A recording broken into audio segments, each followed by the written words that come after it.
Eu quero, primeiramente, parabenizar a Assembleia Legislativa por esse avanço que tem ocorrido no Fiscaliza a Assembleia, para que nós possamos aqui estreitar os laços e conhecer os projetos do governo do Estado, deste novo governo. E, para mim, Marco Aurélio, é uma alegria poder receber você aqui nessa Assembleia, nessa Casa Legislativa, e já tivemos juntos lá no Vale do Aço, já encontramos, né, e o senhor fez questão de conhecer lá as nossas dificuldades, a LMG 760, o Parque Estadual do Rio Doce.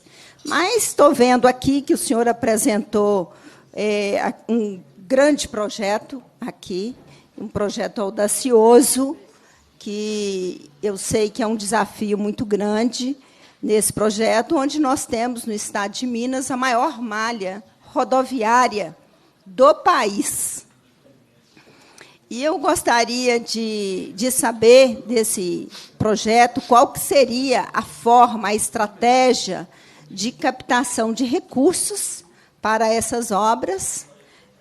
Queria ver também com você, né, qual que seria a estimativa para dar início a essas obras e o valor arrecadado dos pedágios, o total, se esse valor cobriria o reinvestimento que teria que fazer nas outras vias que nós temos, né, que foram vias construídas anteriormente e, como o senhor disse, até mesmo sem acostamento. Né? Esse é o primeiro ponto que eu coloco. O segundo ponto seria a LMG 760. Foi iniciado a pavimentação daquela obra, cerca de 9 quilômetros, e foram paralisadas as obras por falta de recursos. Também o aeroporto do Vale do Aço. Nós também enfrentamos sérios problemas do aeroporto, que foi feito uma contenção pequena, né, um serviço pequeno, que provavelmente vai durar aí uns 8 meses. E nós temos lá na região grandes empresas, nós temos em Minas, Cenibra, nós temos a Aperam, e temos as empresas âncoras, e são empresas que também contribuem com o Estado. E isso, né, nós precisamos o quê? É de dar essa alavanca, uma vez que a 381 ela tem alguns lotes que foram licitados, estão em obras, mas ainda está muito aquém do que nós precisamos. E seria importante essa ligação do Vale do Aço com a Zona da Mata, porque nós temos hoje vários estudantes, vários serviços que as pessoas ali trafegam e utilizam, tanto de faculdades, de hospitais, tanto no Vale do Aço, quanto na Zona da Mata. Então, gostaria também de ter mais informações. E uma outra pergunta, por último, é a questão das chuvas que estão vindo. Os municípios precisam muito de tubulões para fazer as pontes, os acessos, também precisam de mata-burros, e se teria possibilidade de descentralizar esse serviço para as regionais, porque eu vejo que fica muito preso, né, ao serviço da secretaria, e a coisa não anda. Né? Nós temos essa dificuldade, os prefeitos precisando aí de vigas, que é coisa pequena, né, serviço pequeno, mas importante para os municípios, que o prefeito lá consiga construir uma ponte, fazer a cabeça ali das duas pontes com recurso próprio, né, e colocar as vigas. Então, eu gostaria de fazer essa menção e esse pedido aí. Se puder dar celeridade nesse serviço, eu vejo que seria bom para todos. Deputada Rosângela, muito obrigado pelas perguntas da senhora, prazer em revê-la. Eu anotei aqui 5 pontos que a senhora levantou. Então, no que diz respeito às concessões, né, às nossas rodovias, né, a senhora mencionava a questão da estratégia para a captação dos recursos. E aí, os recursos, eles, como é que funciona, né, uma concessão de rodovia?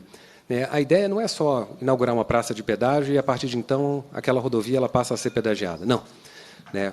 O pedágio é uma consequência de um desejo, de um objetivo antecedente. E qual é esse objetivo? É exatamente de fletir, de canalizar recursos para aquela rodovia.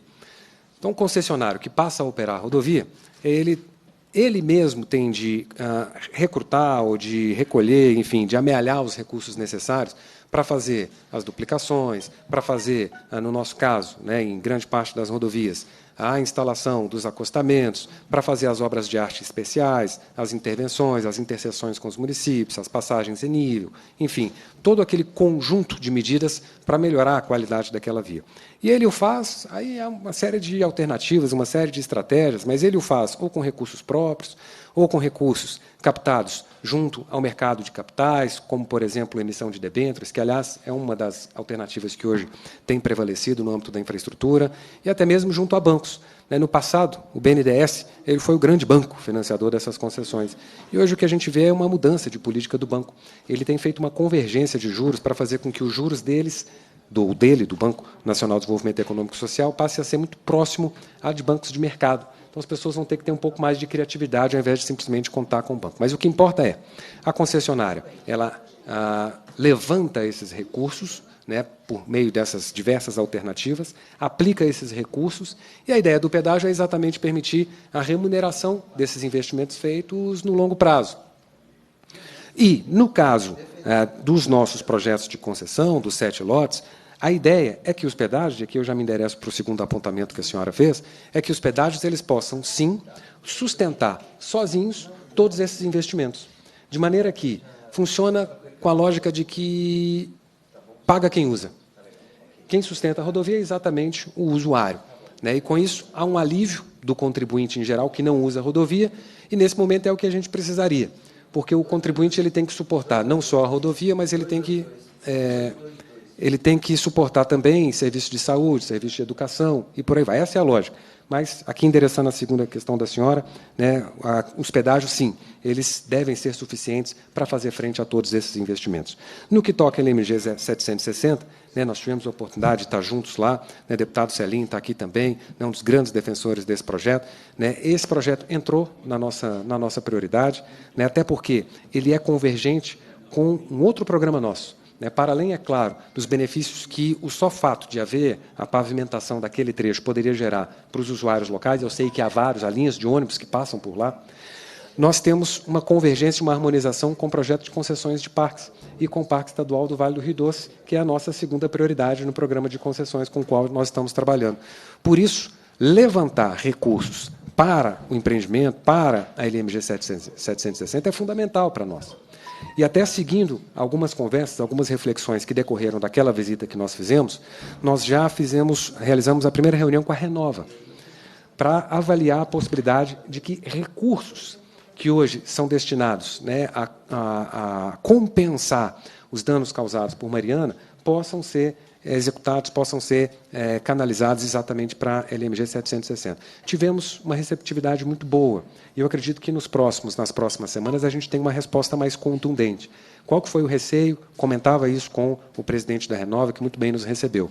O que não dá é para a gente parar na burocracia das discussões da Renova ou de outras alternativas. Então, da nossa parte, nós queremos cobrar uma postura, nós queremos cobrar uma resposta rápida, para que, em não sendo possível demorar anos para que esses recursos finalmente sejam aplicados na 760, que a gente busque outras fontes, outros recursos, para que a gente volte a rediscutir formas disso ir para frente, de esse projeto parar de pé. O aeroporto do Vale do Aço, lembre-se de que nós havíamos conseguido, junto ao governo federal, recursos para reformas estruturais, para intervenções estruturais na pista. Nós já encaminhamos toda a documentação, já foi analisado o projeto pela SAC, e agora é uma questão de burocracia normal, né, do governo federal, para que eles autorizem e a gente celebre finalmente o convênio. Mas o que importa é, dentro dos trâmites regulares em que esses pedidos são feitos, eu diria que o status está ok. Então, há um encaminhamento adequado, há um encaminhamento devido, e eu quero acreditar que, em havendo a resposta, num intervalo aí de 2, de 3 meses, as obras definitivas, as obras estruturais, elas possam ser realizadas. Inclusive, o Diogo está mandatado na segunda para estar em Brasília, novamente com o secretário de Aviação Civil, para, dentre outras agendas, cobrar dele essa manifestação rápida do governo federal quanto a esses recursos. E no que diz respeito aos convênios de repasses, né, de bens e de materiais, né, nós temos a preocupação quanto à celeridade. Nós já vimos recebendo, no início desse mês, alguns pedidos dos deputados, e, sobretudo, para aqueles empreendimentos que demandam projetos, como é o caso das vigas, como é o caso das pontes, a gente tem entendido que precisamos conferir um pouco mais de celeridade à resposta da Secretaria e até, deputada, né, uma vez que a senhora vem ressaltar essa demanda, acredito que a gente precisa colocar isso em pauta de forma mais contundente e ser mais resolutivo quanto a isso. Então, fica aqui meu compromisso para que a gente consiga atender essas expectativas, né, de forma abrangente e da forma mais célere possível. Deputada Estadual Rosângela Reis, por você, por Minas.